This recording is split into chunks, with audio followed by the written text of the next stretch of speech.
I have limb-girdle muscular dystrophy with compromised lung function and weak intercostal muscles and a weak diaphragm.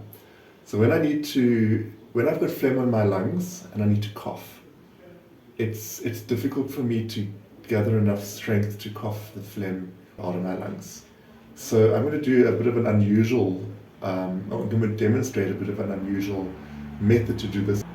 And I'm going to use the corner of the basin here. So you may have something similar to this or a tabletop.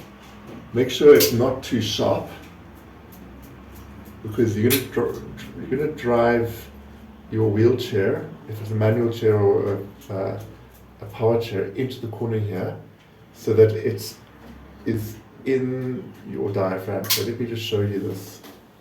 So you drive your wheelchair like that. So it actually pushes the air upwards manually. Okay, so I would go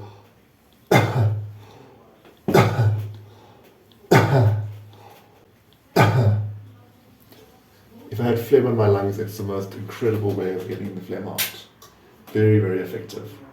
Far more effective, I found, than even the ambu bag and the air stacking.